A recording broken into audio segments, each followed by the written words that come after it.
Welcome to my blog. आजको भिडियोमा तपाईहरुलाई जापानको वर्किङ भिजा र स्टुडेन्ट भिजाको बारेमा छलफल गरेर यही भिडियो मार्फत तपाईहरुलाई जानकारी दिनेछु।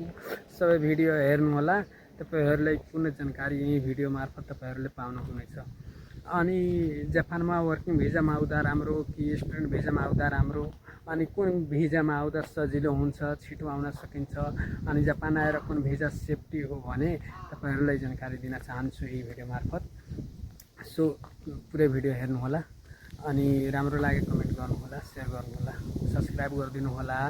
अनि मैले आएको तपाईको वर्किङ भिजामा नेपालबाट डाइरेक्ट वर्किङ भिजामा आउन पनि मिल्छ, अनि स्कुलमा पढ्नको लागि विद्यार्थी स्टुडेन्ट भिजामा पनि आउन मिल्छ।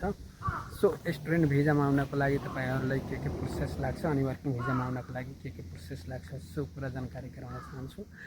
मैले वर्किङ भिजामा आउँदाखेरि तपाईहरुको जेएफपीटी N4 लेभल अनि स्किल टेस्ट पास गरेको हुनुपर्छ।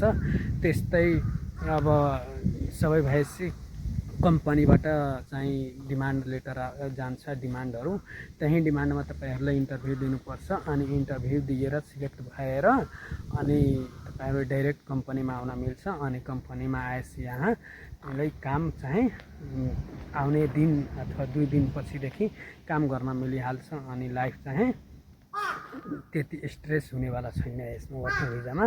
अनि तपाईको स्टुडेन्ट भिजामा आयो भने स्टुडेन्ट भिजामा आउनको लागि जेएलपीटी लेभल एक्जाम पास गर्न चाहिँ पर्दैन, तर निहोङ्गो चाहिँ जापानिज भाषा चाहिँ बनाउनु पर्छ। त्यही भएर जापानिज भाषा कम्तीमा पनि N5 N4 लेभल त्यहाँ पनि चाहिन्छ। अनि त्यस्तै त्यो चाहेर निहोङ्गो गाको भन्छ त्यसलाई जापानिजमा। स्कुलमा चाहिँ कलेजमा इन्टरभ्यु दिएर इन्टरभ्युमा सिलेक्ट भएर गाकोले राख्छ, अनि पेमेन्ट गरेपछि COE एप्लाई हुन्छ, भिजाहरू एप्लाई हुन्छ। भिजा जापान सरकारले दिने हो, अनि त्यो भिजा दिएपछि तपाईहरुलाई अब जापान आउन मिल्छ। अनि स्टुडेन्ट भिजामा आएर तपाईहरुलाई 2 वर्ष निहोङ्गो गाको यानी जापानिज ल्याङ्ग्वेज, अनि तपाईको 3 वर्ष सेन्मन गाको अथवा दाइ गाको 4-5 वर्षको हुन्छ, त्यो पढेपछि वर्किङ गर्न मिल्छ। यसरी ओभरअलमा हेर्दा तपाईले स्टुडेन्ट भिजामा आएर 5 वर्ष पढेर मेहनत गरेर एकदमै दिनरात मेहनत गरेर लमसम तपाईको 75 लाखदेखि 1 करोडसम्म पैसा बुझाएर अनि वर्किङ गर्न मिल्छ। अनि नेपालबाट डाइरेक्ट वर्किङमा आउँदा तपाईलाई N4 लेभल पास गरेर अनि स्किल पास गरेर इन्टरभ्यु पास गरेर डाइरेक्ट वर्किङमा आएर डाइरेक्ट आउने दिनदेखि नै कमाउन सक्नुहुन्छ।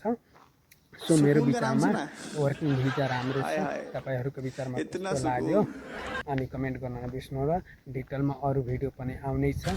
तू समझा? नहीं तू समझा नहीं। धेरै धन्यवाद। Thank you so much.